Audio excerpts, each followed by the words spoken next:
Kita masih mempelajari topik operator dan observable ya. Nah, kalau minggu lalu kita sudah belajar fungsi eigen, nah nilai eigen ya kan. Nah, minggu ini lanjutannya ini kita mau mempelajari bagaimana fungsi ini ortogonal gitu, ortogonality dari fungsi-fungsi eigen ini. Oke. Nah, jadi kalau kita punya dua fungsi gelombang, so if we have two wave function such as psi I and psi j, if both of them are orthogonals, jadi kalau mereka ini dua fungsi gelombang ini ortogonal, artinya mereka kalau kita integralkan itu akan sama dengan 0.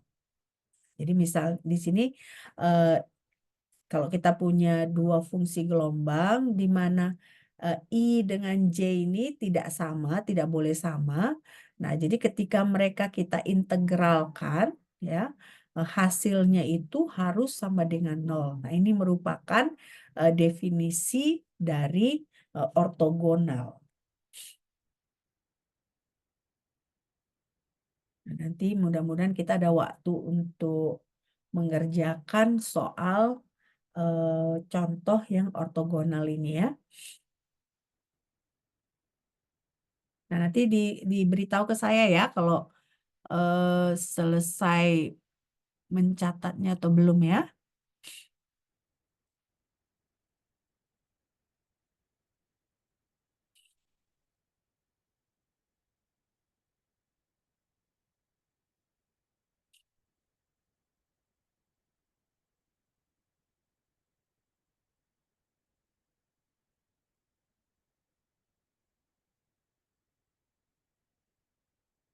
Selesai? Belum, Mem. Belum, oke.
Sudah?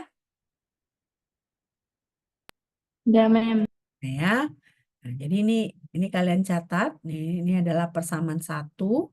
Nah, persamaan satu ini merupakan definisi dari ortogonality ya, ortogonalitas ya.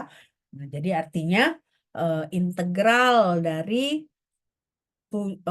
wave function yang berbeda ini ya dengan persyaratan I dengan J-nya ini harus berbeda. Nah, ini harus sama dengan 0 kalau kita mau dia bersifat ortogonal. Nah, jadi kalau kita punya fungsi, fungsi itu dia selain ortogonal, tapi dia juga normalize ya. Kalau kita belajar itu kemarin minggu lalu ada normalisasi fungsi. Nah, itu kita namakan sebagai ortonormal. Nah, minggu lalu kita belajar Hermitian operator.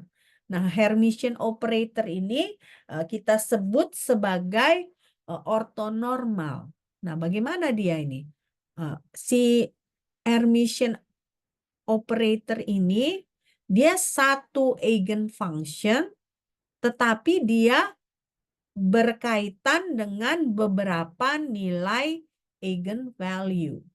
Nah, jadi berarti si fungsi tersebut akan bersifat ortogonal.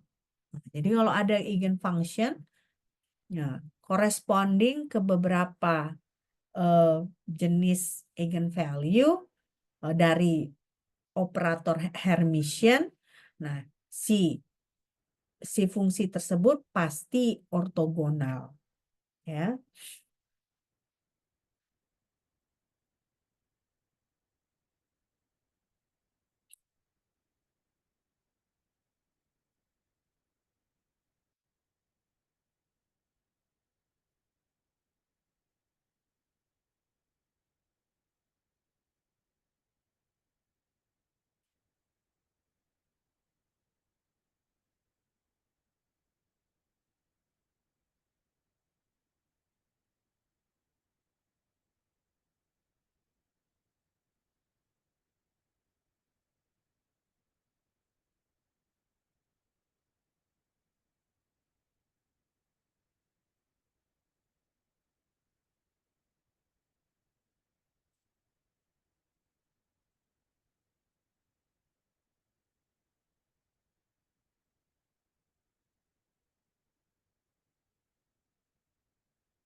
Sudah?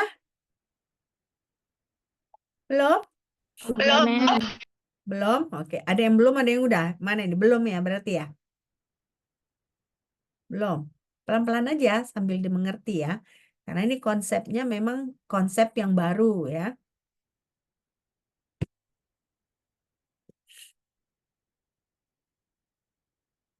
Apa pelan-pelan? Biar sambil kalian mengerti, ya kan?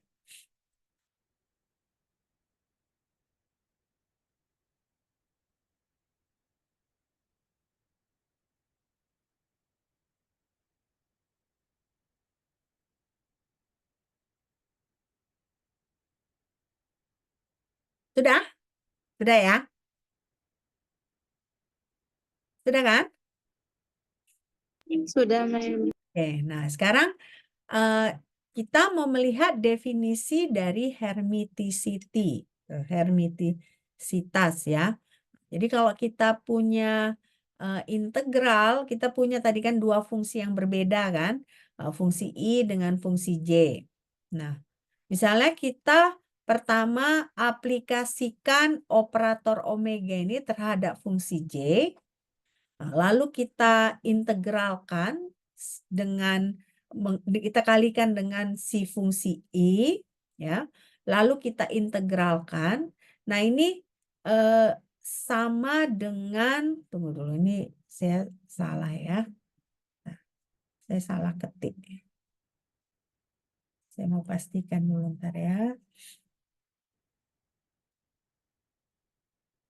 Definisi dari hermitisitas ya. Bentar.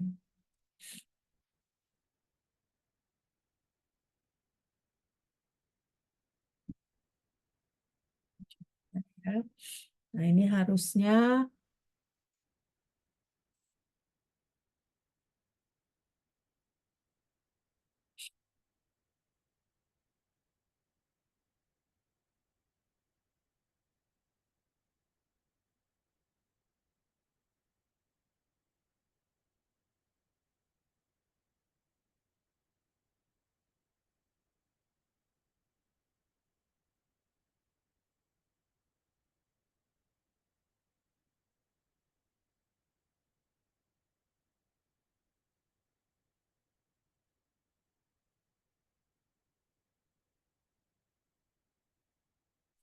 area ini omega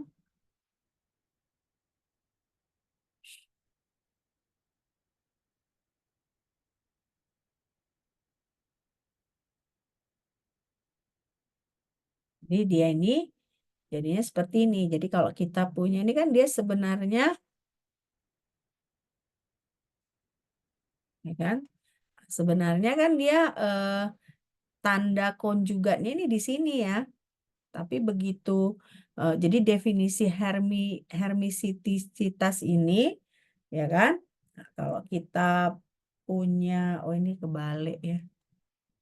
Ini harusnya, jadi kan di sini tanda konjugatnya ini di I, tapi dia harus sama dengan kalau kita integralkan, tapi J yang dikonjugatkan, yang dioperasikan terhadap operatornya adalah si I di sini. Ini harus sama, ya. Lalu kita konjugatkan lagi.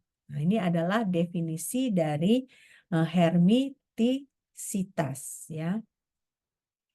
Sorry, saya tadi salah ketik. Ini maksudnya saya pastikan nggak ada kesalahan, ya, biar kalian apa. Oke.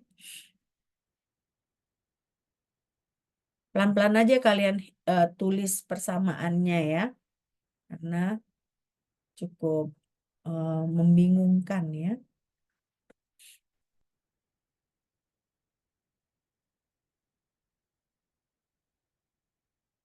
Sudah? Selesai nih? Sudah, Mem.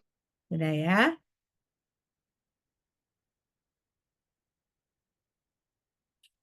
Nah, ini jadi kalian ingatkan operator Hamiltonian apa?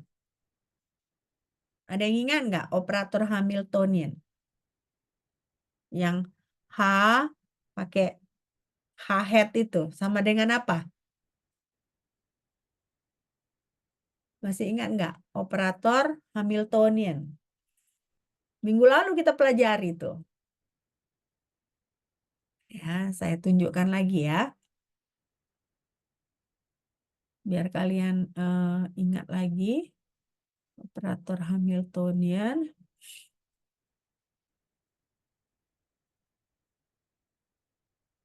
Minggu lalu yang saat kita kepanasan itu kan.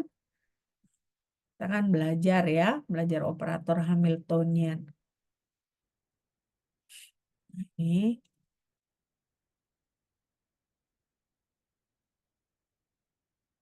Ini. Kelihatan nggak ini ya? Slideshow-nya kan? Kelihatan kan? Nah, ini adalah operator Hamiltonian. Ya. Nah, operator Hamiltonian adalah negatif H bar kuadrat per 2M. Turunan kedua dari fungsi gelombang terhadap sumbu X. Nah, si operator Hamiltonian ini, ya kan?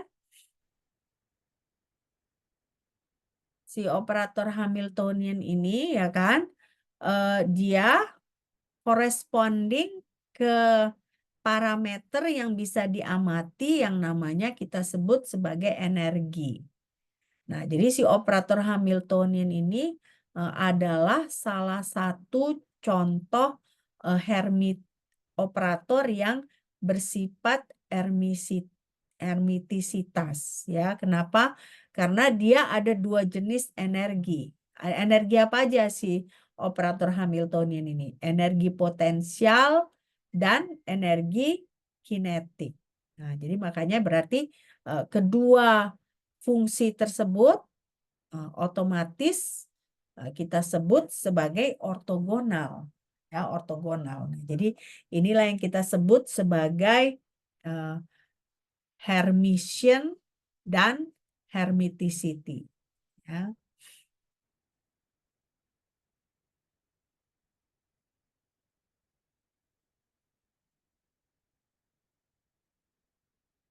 Jadi two of its eigenfunction correspond to different energy. Nah, jadi kan maksudnya dia ada fungsi yang ada yang operator Hamiltonian itu, ya kan? Dia adalah apa namanya?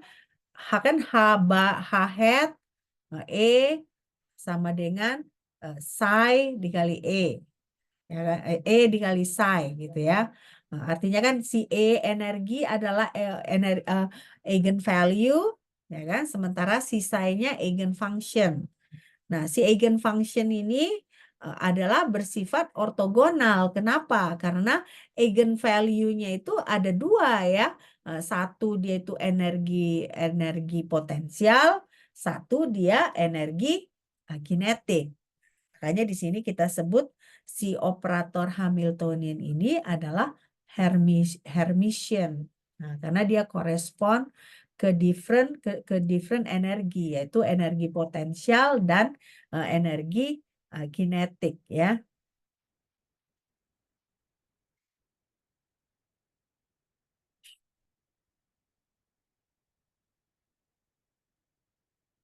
Silakan dicatat. Nah, kalau sudah selesai, mohon diinfokan ke saya biar kita lanjutkan ya ke slide berikutnya ya.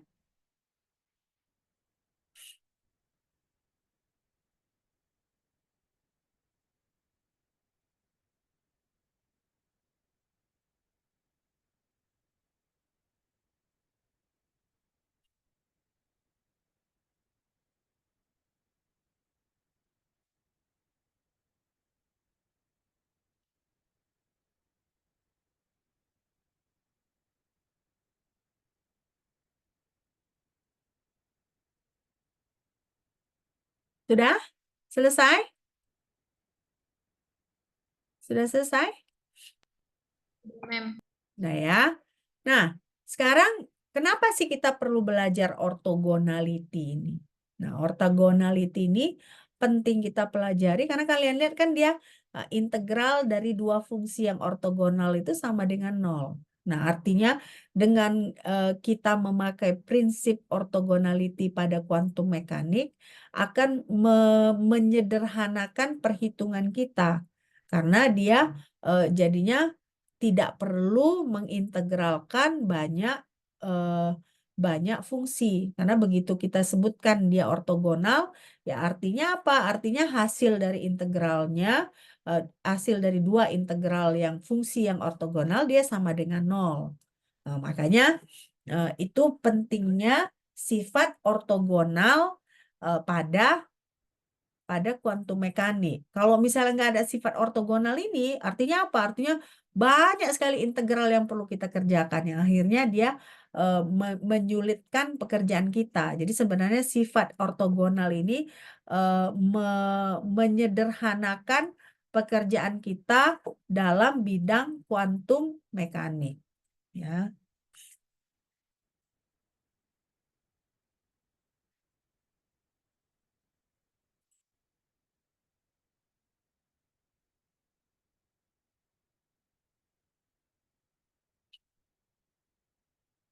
sudah?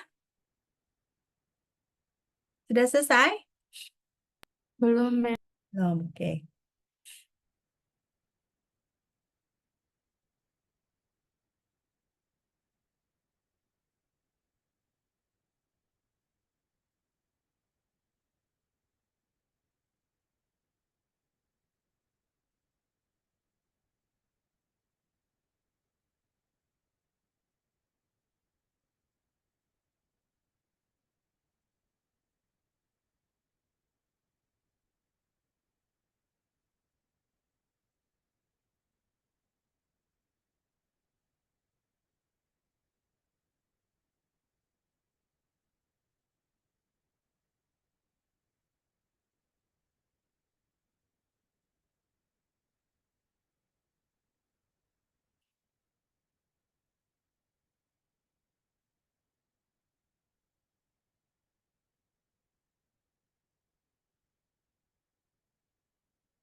Sudah? Sudah selesai? Halo?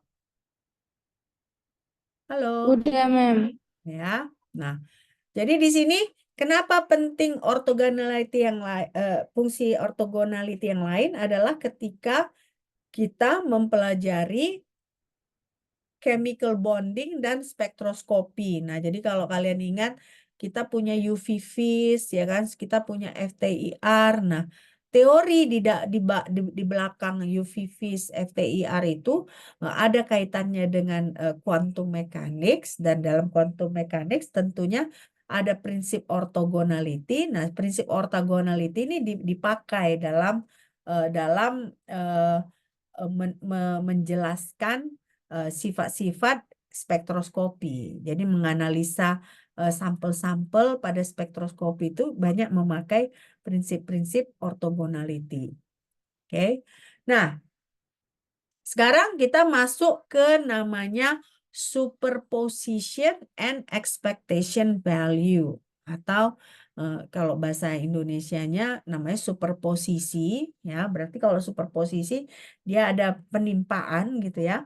Nah, lalu expectation value adalah nilai harapan gitu ya. Nah, misalnya kita punya free particle, jadi partikel bebas ya. Partikel bebas yang dia bergerak dalam satu dimensi. Berarti rumus dari operator Hamiltoniannya adalah negatif H bar pangkat 2 per 2M ya. Turunan kedua terhadap X. Nah,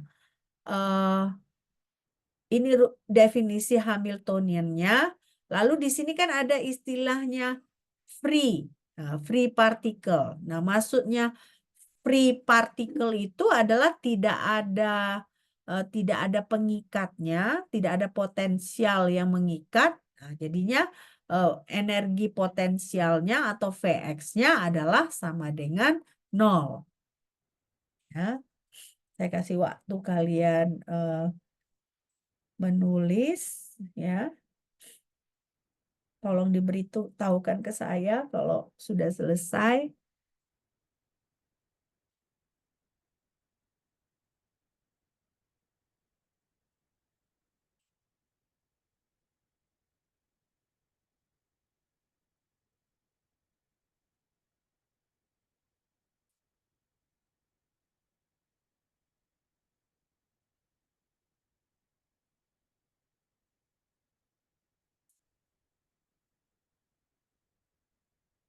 Mem boleh slide sebelumnya, Mem.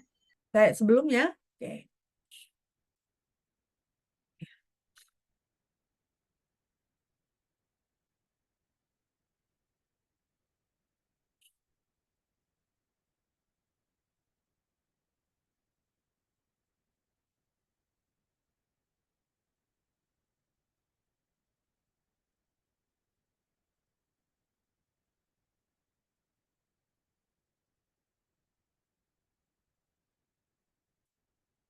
Nanti kita kasih tahu ya kalau udah selesai ya. Kita kita kerjakan.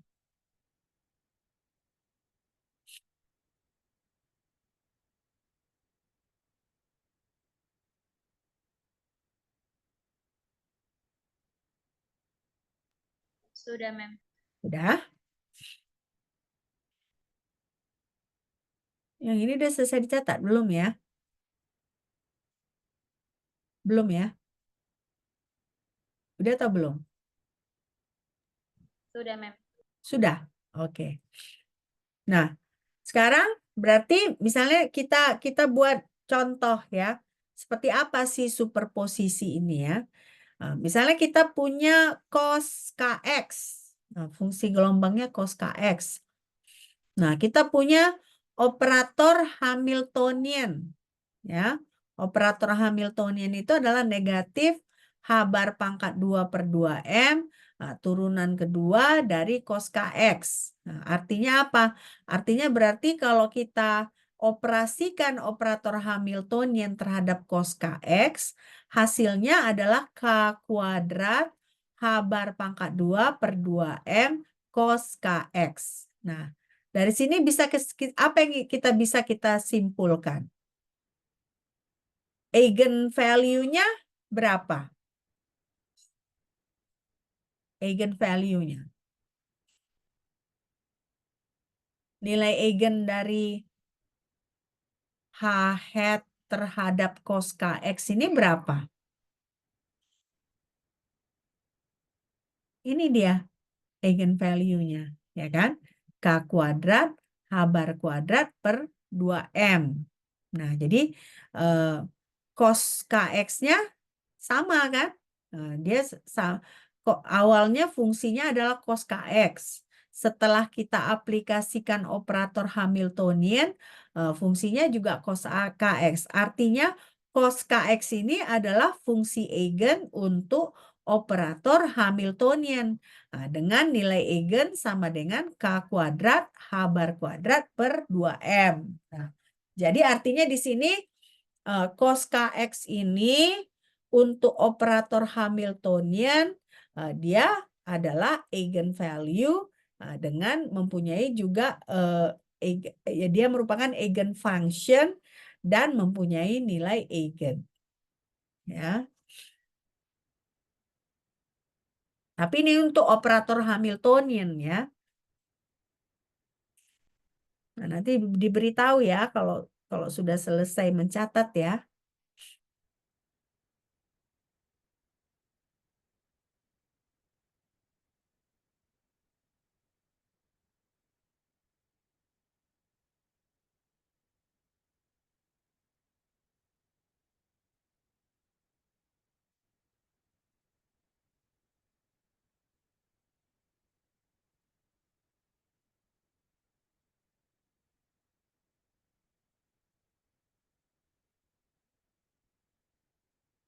Selesai? Belum, Mem. Belum?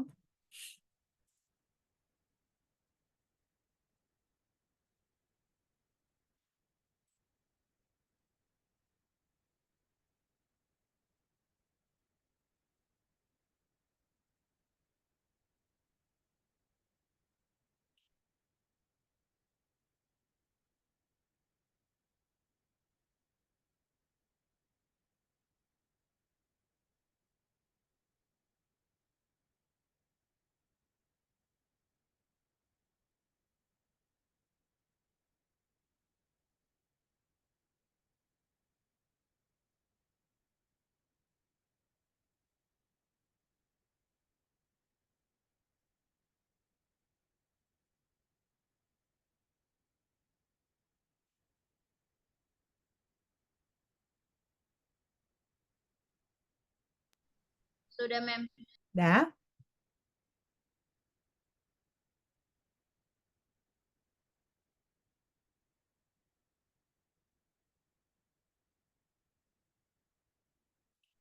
Oke. Sekarang itu tadi kan untuk operator Hamiltonian. Misalnya kita punya momentum linier.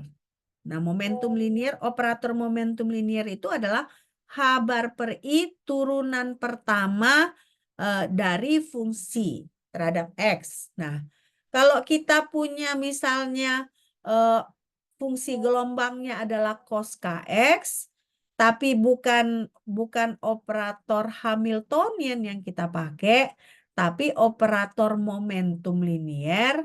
Nah, di sini yang kita kalau kita turunkan pertama cos KX per DX, lalu kita kalikan dengan H bar per I, yang kita dapat itu adalah negatif H bar per I sinus KX.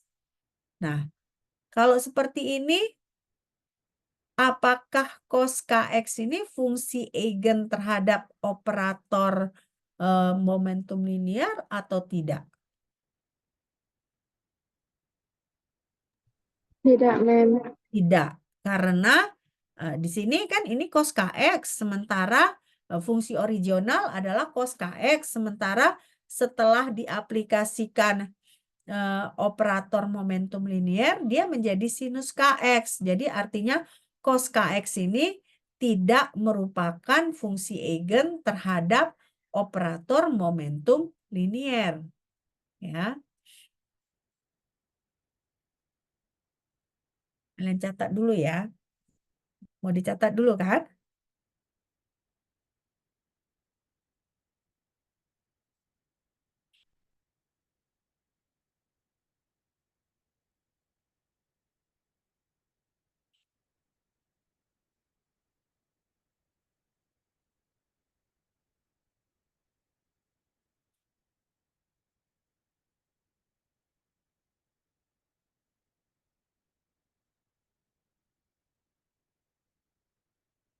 Sudah selesai?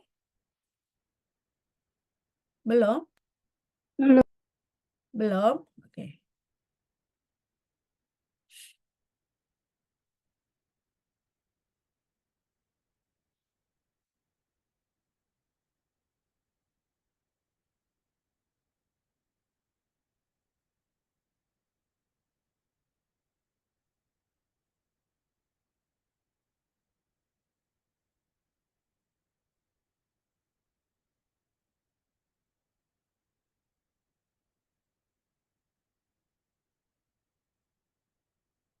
Sudah? Sudah, Mem.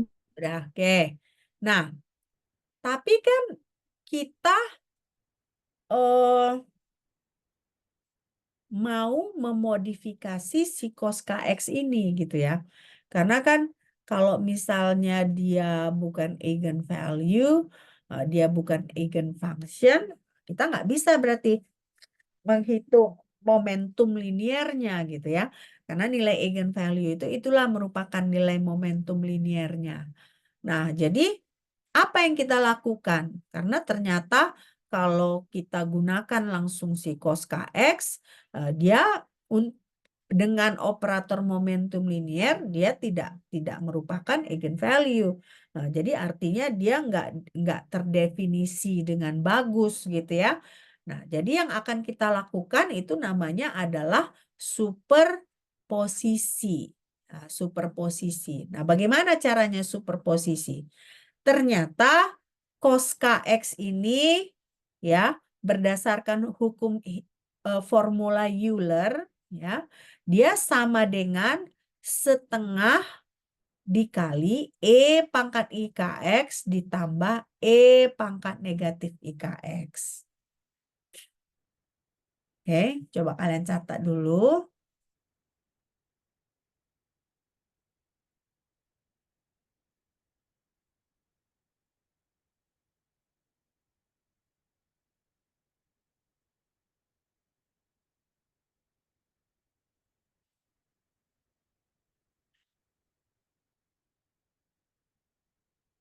Dikasih tahu ke saya kalau udah selesai dicatat ya.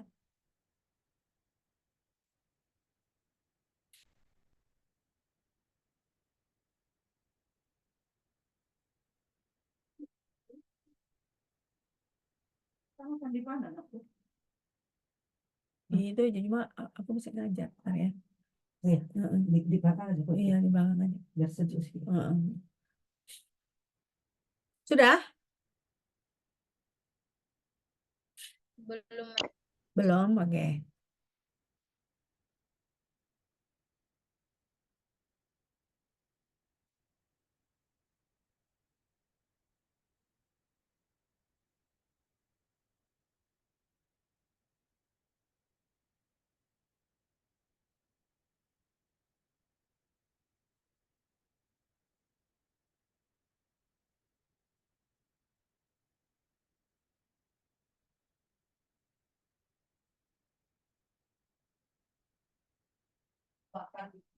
Apanya balik lagi. Iya.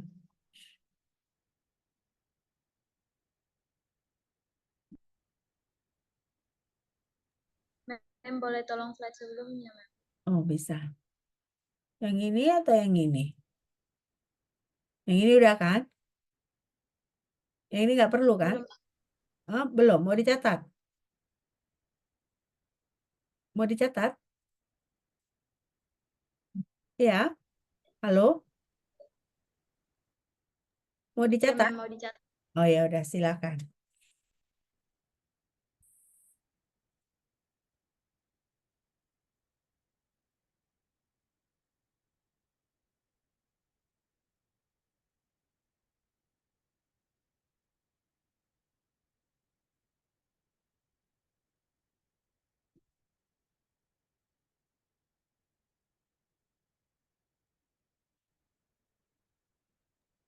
Sudah, Mem.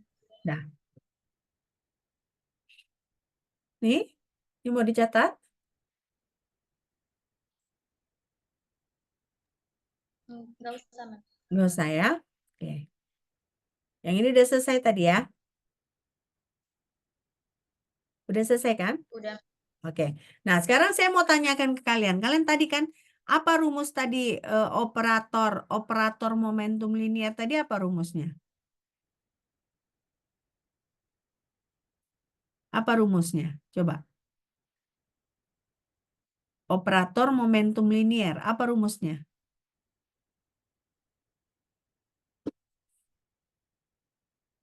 Nggak ada yang tahu. Apa rumusnya? Yang P apa? PX. Nah, PX PX sama kan dengan D eh, sama dengan apa? B atau H? Habar, habar Kak. yang ini Ini. tadi.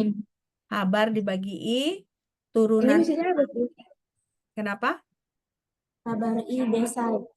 Habar dibagi I dikali turunan Apa? pertama dari fungsi gelombang.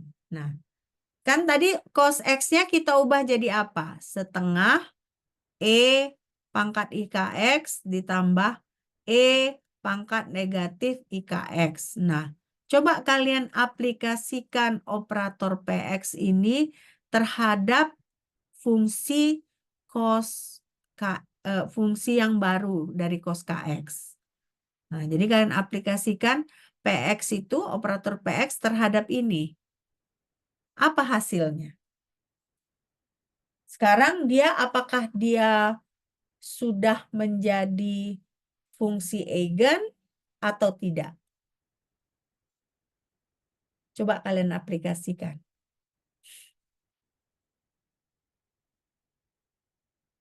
Nah, turunan pertama dari E pangkat IKX sama dengan apa?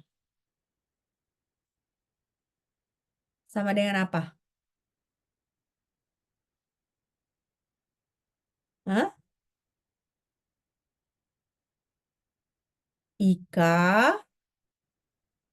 dikali E pangkat IKX. Nah, lalu turunan pertama dari E pangkat negatif IKX ya, negatif IK. Negatif IK, E pangkat I negatif IKX. Nah, jadi kalau kita kalikan dia terhadap H bar per I, ya kan? H bar per I. Nah, lalu yang kita dapatkan itu jadinya kita punya dua eigenvalue ya. Ini akan menjadi eigenfunction. Karena apa? Karena turunan pertama E pangkat IKX tetap ada E pangkat IKX. Nah, jadi E pangkat IKX dikali eigenvalue-nya. Nah, eigenvalue-nya ini dalam hal ini kalau yang ini adalah positif K dikali H bar, nah yang ini adalah negatif K dikali H bar. Nah, jadi artinya eh, fungsi dari cos KX yang baru, jadi tadinya kan kita punya satu fungsi cos KX. Kita superposisi dia jadi dua fungsi, yaitu E pangkat IKX dengan E pangkat negatif IKX. Nah, ternyata mereka merupakan fungsi eigen karena turunan pertamanya tetap fungsi tersebut dikalikan dengan satu dia positif KH bar, satu negatif KH bar. Nah, jadi di sini walaupun cos KX ini bukan fungsi eigen untuk momentum linier, tetapi begitu kita lakukan linear combination, nah, jadi kombinasi linear dari E pangkat IKX dan E pangkat negatif IKX, nah fungsi yang sudah disuperposisi tersebut, nah, dia menjadi fungsi eigen. Udah ngerti belum maksud saya? Udah ngerti belum? Halo? Halo? Bel- Belum? Belum mengertinya di mana?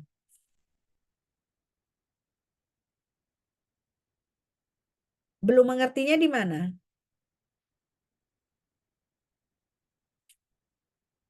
Hah? Coba dicatat dulu. Nanti tanyakan ke saya di mana belum mengertinya. Nah, biar kita diskusikan sama-sama ya.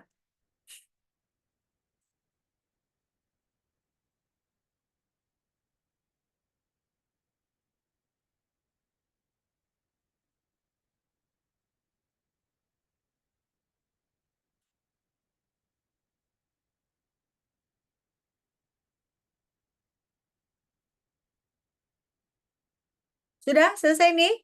Dicatat? Selesai belum? Sudah, Mem. Udah ya. Di bagian mana yang kalian belum mengerti? Coba. Di bagian yang mana? Mem, itu Hmm. kan tadi yang dari momentum linearnya, yang Hmm. rumusnya H per I Hmm. dikali D cos KX per DX diganti sama yang 1/2 E pangkat IKX itu kan, Mem? Ya, dikali itu. Heeh, dikali ini dia. Nah, jadi yang kalian turunkan itu yang ini, ya kan? Nah, lalu kalian kalikan setengah dibagi H bar per I. Makanya I-nya kan hilang kan? Jadi dia K dikali H bar, ya kan? Nah, setengah K dikali H bar gitu ya. Nah, saya nggak tulis dia, cuman dia eigen value-nya itu positif K dikali H bar. Nah, kenapa nggak ada lagi I-nya? Ini kan kalau turunan yang ini kan dia jadi ada IK. Nah, IK-nya itu I-nya kan hilang karena apa? Karena H bar dibagi I. Ya. Jadi makanya jadinya eh, si eigen value-nya adalah K dikali H bar untuk yang ini. Nah, jadi ada dua dia eigen value-nya. Satu K dikali H bar, satu negatif K dikali H bar. Nah, jadi ada dua dia. Nah, inilah dia superposisi tuh. Nah, lalu kalian tanyakan tentunya. Jadi bagaimana eigen value-nya, probabilitasnya yang mana lebih besar? Tidak ada yang lebih besar.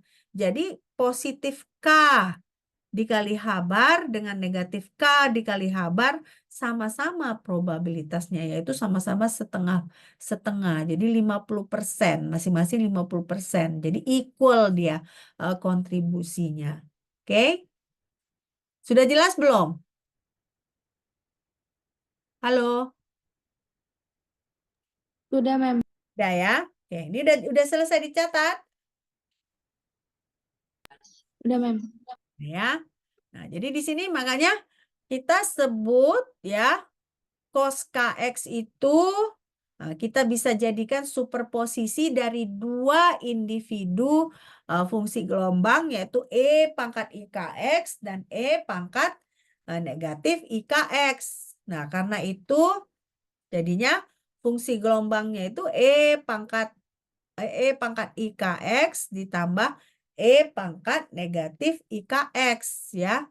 Nah, karena itu sebelumnya si cos KX ini kan bukan fungsi eigen dari momentum linier.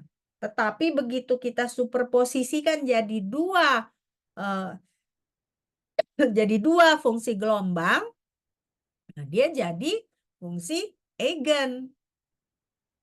Ya. Jadi caranya kita misalnya kita punya satu fungsi. Dia ketika kita operasikan operator pada fungsi tersebut, dia nggak fungsi eigen.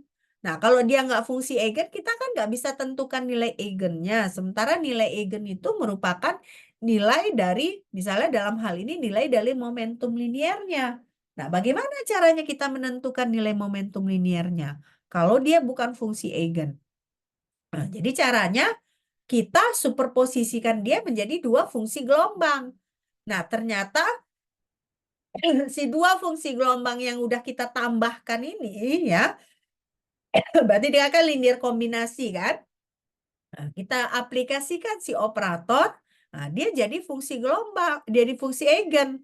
Nah, kalau dia fungsi eigen, berarti dia ada nilai eigennya. Nah, kalau ada nilai eigennya, berarti nilai dari momentum liniernya bisa kita tentukan, yaitu nilai eigennya. Nah, begitu dia alurnya. Kenapa kita mau superposisikan si cos KX menjadi dua fungsi individu yang ketika kita operasikan operator dari momentum linier itu dia menjadi fungsi eigen. Udah ngerti belum sekarang? Udah ngerti belum? Udah belum? Hah? Kalau nggak ngerti, bilang nggak ngerti. Udah ngerti belum?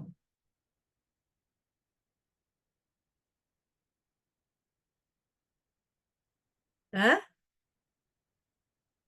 Belum ngerti? Di mananya belum ngerti?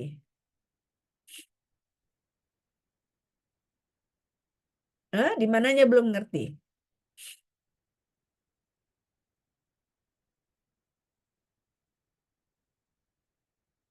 Ayo, ditanya.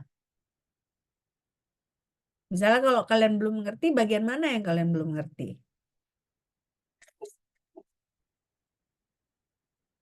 Hah? Bagian mananya yang belum ngerti?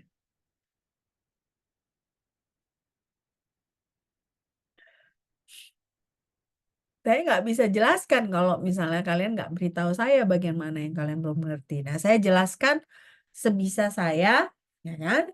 Nah, kalau kalian nggak ngerti, saya harus tahu di bagian mana yang kalian belum ngerti.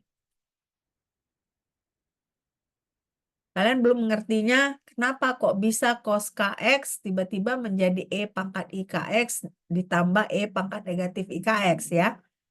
Seperti itu. Hah? Iya? Halo? Coba nyalakan dulu videonya lah. Nyalakan dulu videonya. Oh, ada diam semua ini.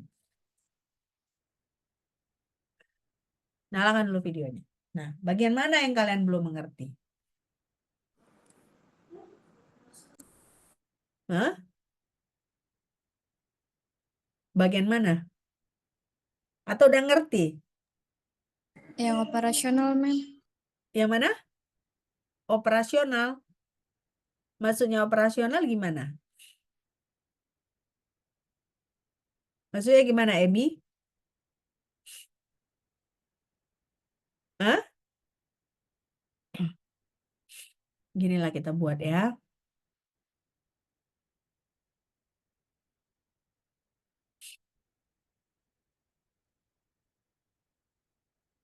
Oke, coba kita mulailah dari Euler formula ya. Nah, jadi kalau Euler formula itu artinya ya kan?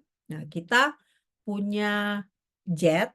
Nah, Z ini terdiri dari yang real dan terdiri dari imajiner ya.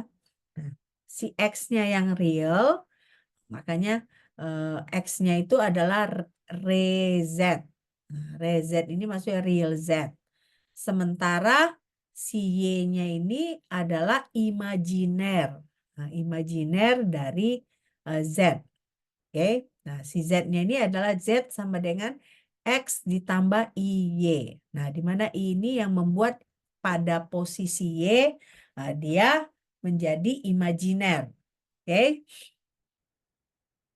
Nah, nanti aja kalian catat. Sekarang kalian dengarkan dulu. Ya.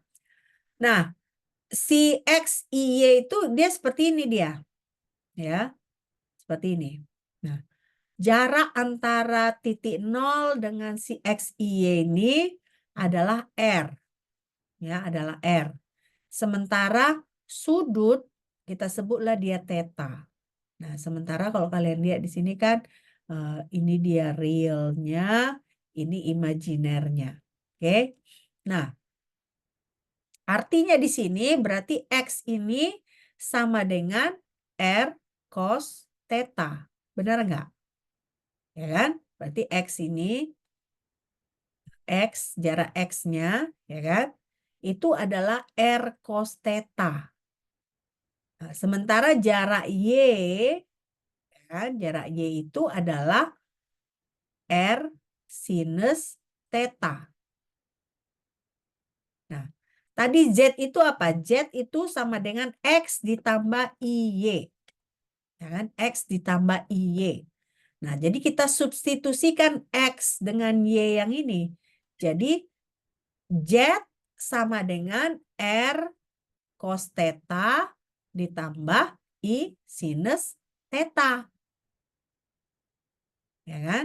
Nah, Oke.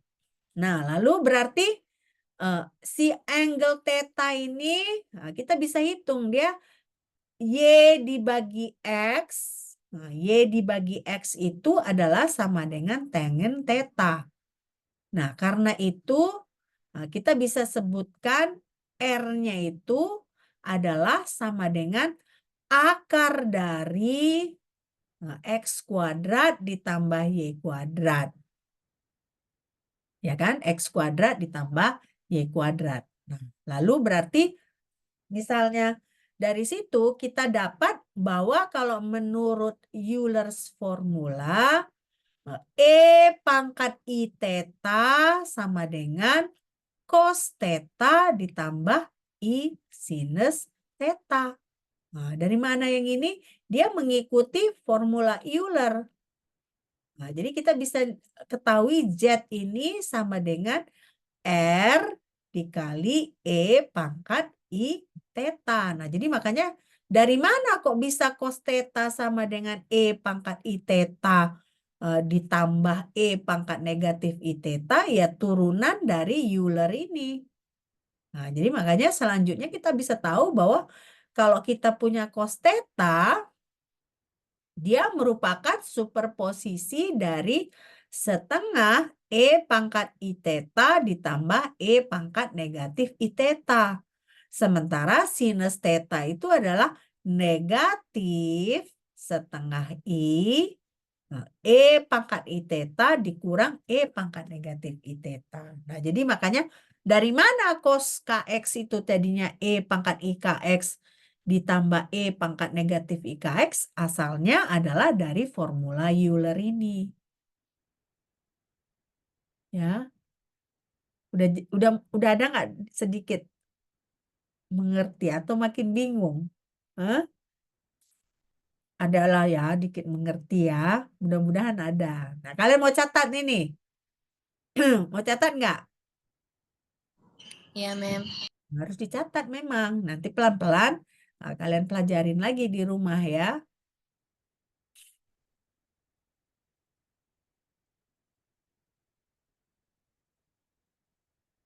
Dari mana tadi belum dicatat? Dari yang ini ya. Dari yang ini ya. Ya kan? Catat dulu.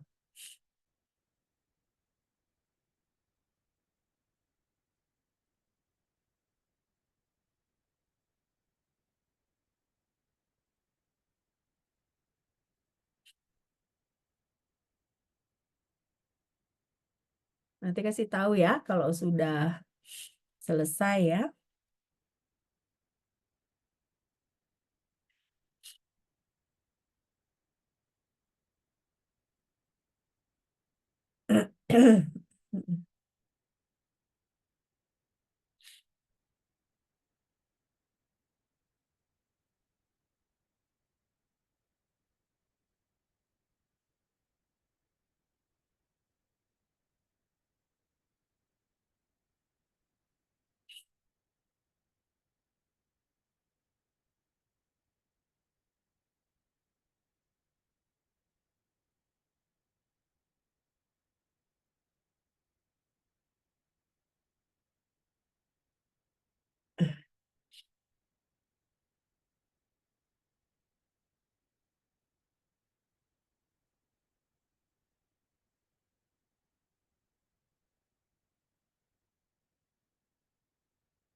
Sudah?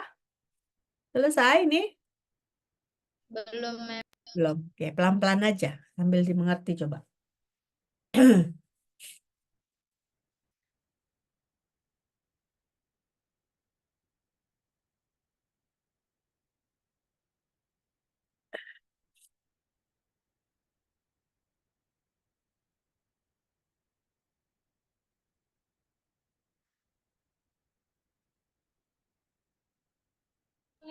Sudah, Mem. Udah? Coba ini kalian screenshot gambar ini supaya kalian tahu mana yang theta, mana yang R, mana yang real Z ya, ini kan real Z, ini imaginer Z ya. Jadi ini sebenarnya gabungan dari matematika. Nah, saya selalu bilang memang ke mahasiswa. Nah, biasanya kenapa kalian kesulitan dengan kuantum mekanik? Kenapa kalian kesulitan dengan kinetika? Karena rata-rata dari kita semua ini lemah di matematik. Nah, otomatis kalian kesulitan untuk mengerti ini gitu ya. Tapi apa tidak mungkin kita pelajari? Mungkin. Dengan caranya kita banyak berlatih soal, ya. Nah, dengan berlatih soal, percayalah kalian akan makin mahir gitu ya.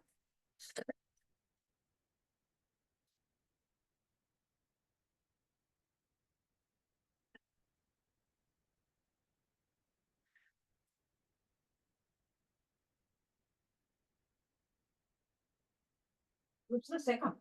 Belum. Bentar lagi ya. Udah ini ya, Oke. Mana nasinya begitu? Ya. Oke, selesai ya. Nah, ini coba dicatat. Jadi X itu, ya kalau kita tarik dari titik itu ke X, nah berarti X itu panjangnya adalah R cos theta. Nah, sementara Y kita tarik dari titik itu tadi ke arah sumbu Y, dia adalah R sinus theta. Berarti kalau kita substitusikan ini ke Z ini, makanya kita dapat R dalam kurung cos theta ditambah I sinus theta. Ya.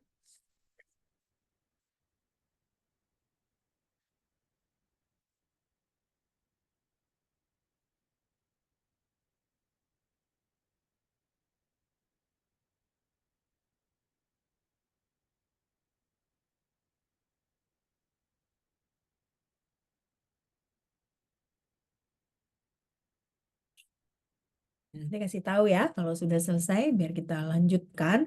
Biar paling enggak kita hari ini kita selesaikan sampai expectation value ya.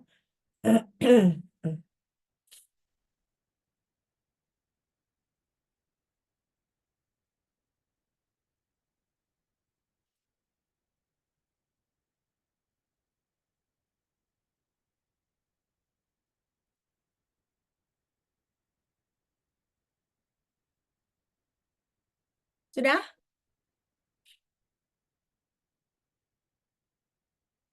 Sudah selesai yang ini?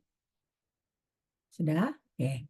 Nah, ini jadi ini kita mau menghitung bagaimana menghitung theta. Nah, theta itu adalah arctangent dari Y dibagi X. Nah, jadi kita misalnya tentukan berapa Y, berapa X, kita bagi Y dengan X, lalu kita cari inverse tangentnya dari Y dibagi X. Nah, kita dapat theta.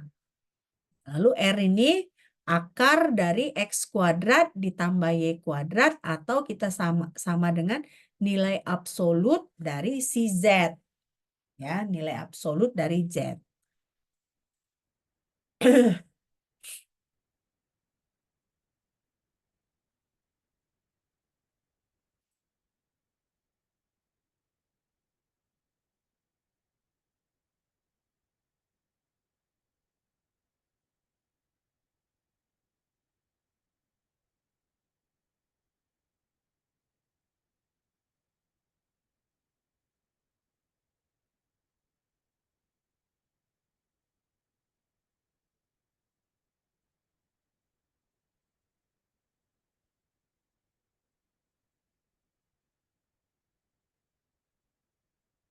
Nanti kalau udah selesai bilang ya.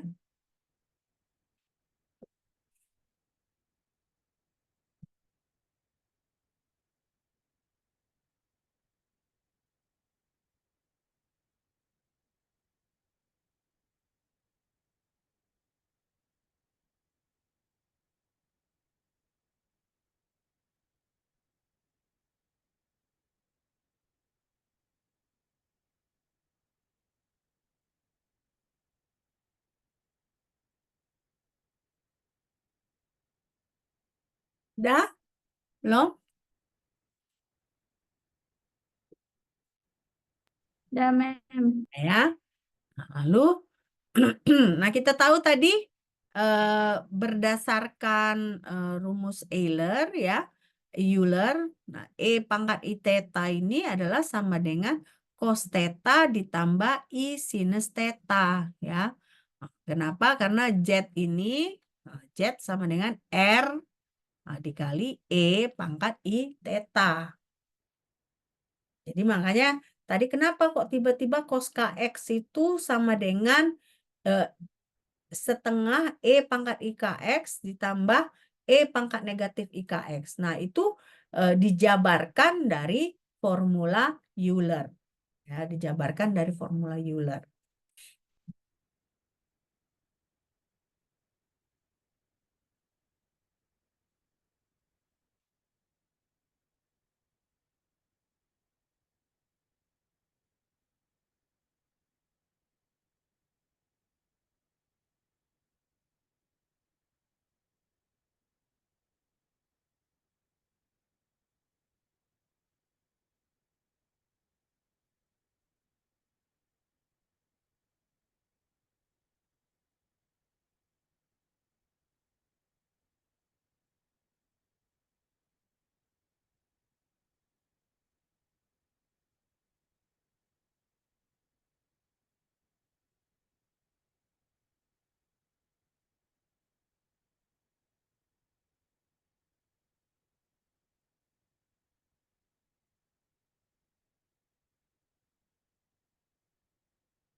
Sudah? Selesai?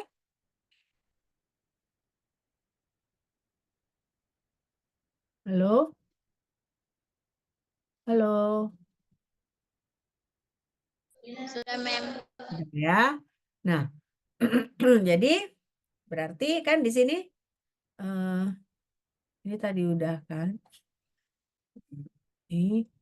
Nah, jadi berarti di sini kita bisa lihat E pangkat negatif, kalau kita punya E pangkat negatif I theta, sama dengan cos negatif theta ditambah I sinus negatif theta. Nah, lalu ini sama dengan cos theta dikurang I sinus theta. Ya, nah, cos theta sama dengan jadi sama dengan cos theta dikurang I sinus theta. Nah, jadi karena itu makanya Euler ini menyatakan cos theta sama dengan setengah E pangkat I theta ditambah E pangkat negatif I theta. Nah, sementara sinus theta ini bedanya dia di sini negatif, lalu ada I, jadi negatif setengah I. Nah, E pangkat I theta dikurang E pangkat negatif I theta. Nah, jadi kalau kita punya seperti ini, otomatis kalau kita punya momentum linier, untuk cos theta ini, jadi kita superposisikan jadi ini. Nah, jadinya nanti dia menjadi fungsi eigen, bukan lagi tidak fungsi eigen. Nah, jadi makanya superposisi ini membantu kita mengubah sesuatu yang bukan fungsi eigen. Nah, dia menjadi linear combination dari beberapa fungsi. Nah, fungsi individu itu merupakan fungsi eigen. Nah, jadi akibatnya kita bisa menghitung momentum linearnya. Karena kalau dia bukan fungsi eigen, kita tidak bisa menentukan momentum linearnya. Ya, sudah jelas belum? Halo, sudah jelas ya? Oke, sudah jelas. Selesai nih? Selesai dicatat?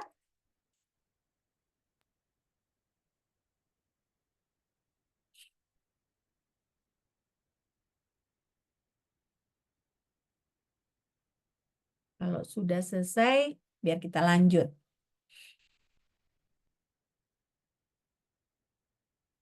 Sudah? Belum? Belum, Mem. Belum, oke. Sulit ya mata kuliahnya ya. Barangkali ini lebih sulit dari kinetika ya.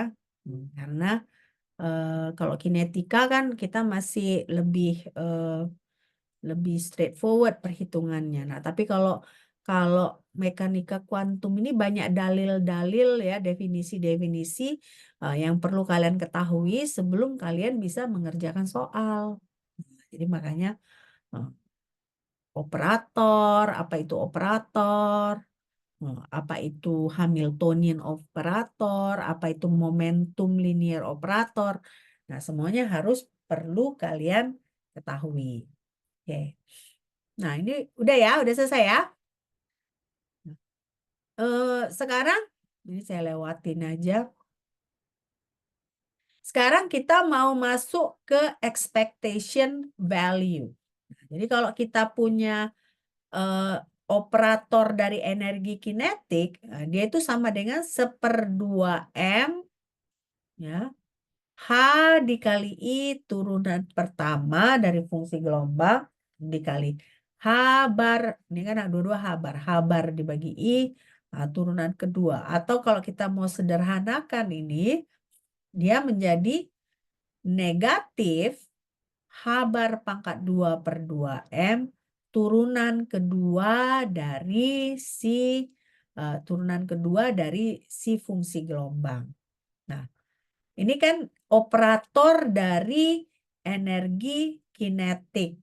Nah, kalau kita mau menghitung expectation value, nah expectation value itu lambangnya adalah EK di dalam kurung, dia kurung tajam gini.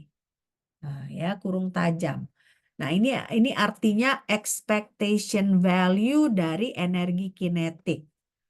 Nah, untuk menghitung expectation value ini, kita harus mengintegralkan ya si fungsi gelombang ini, kita aplikasikan dia operator energi kinetik yang berarti ini, lalu kita kalikan dengan fungsi gelombang konjugat.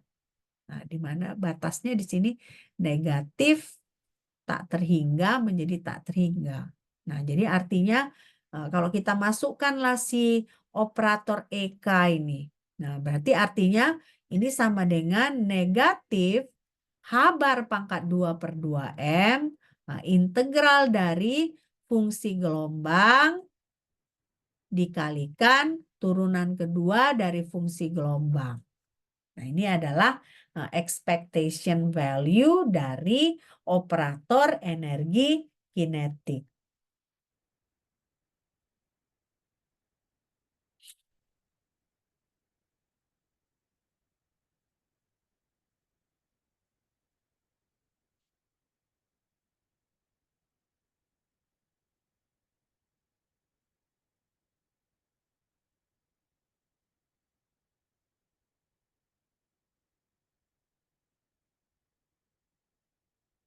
Nah, coba itu kan.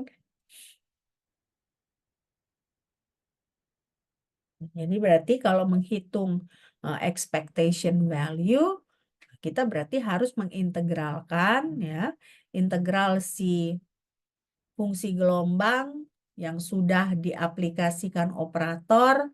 Nah, lalu setelah diaplikasikan dengan operator, berarti ada fungsi yang baru kan? Nah, fungsi yang baru itu kita kalikan dengan fungsi yang lama. Makanya di sini kan sama dengan, kalau ini kan khusus untuk energi kinetik ya, karena energi kinetik itu ini dia operasinya. Nah, jadi berarti operator dari expectation value dari energi kinetik adalah sama dengan negatif H bar kuadrat per 2M integral dari si fungsi gelombang dikalikan turunan kedua dari fungsi gelombang tersebut ya. Nah, ini adalah expectation value dari energi kinetik ya. Sudah selesai ini?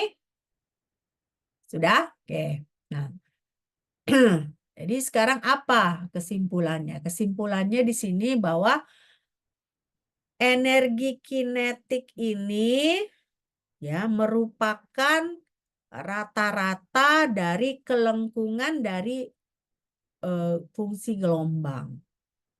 Ya.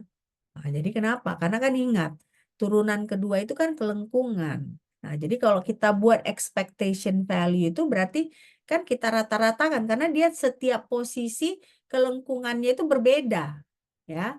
Nah, jadi kalau misalnya kita punya kurva gitu kan, pada posisi ini seperti ini kelengkungannya, pada posisi ini seperti ini kelengkungannya, pada posisi ini seperti ini kelengkungannya. Jadi kalau kita sebut dia yang tanda kurung tajam itu EK, berarti artinya kita menghitung berapa dia rata-rata kelengkungan itu kalau kita hitung dari region yang satu ke region yang lain. Makanya dia ada batasnya. Kalau yang ini kan kita lihat tadi batasnya adalah negatif tak terhingga menjadi tak terhingga. Nah, jadi makanya di sini kesimpulannya bahwa energi kinetik ini kita merata-ratakan kelengkungan dari fungsi gelombang dari satu region ke region yang lain. Ya. Makin berkerut ya. Makin berkerut, tapi nggak apa-apa. Memang namanya kita belajar ya. Tentunya kalau berkerut itu biasa ya.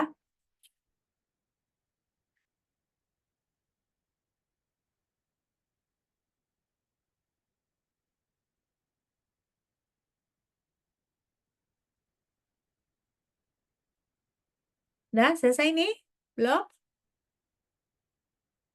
Belum, Oke.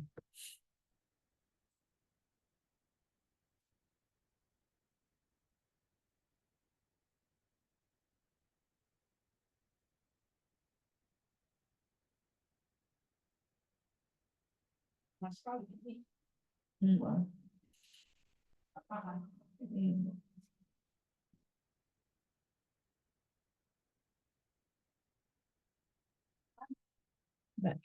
Bentar lagi, bentar.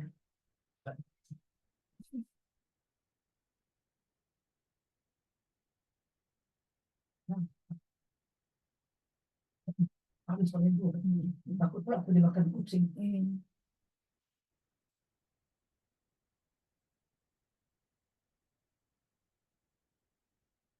Sudah panas belum otaknya?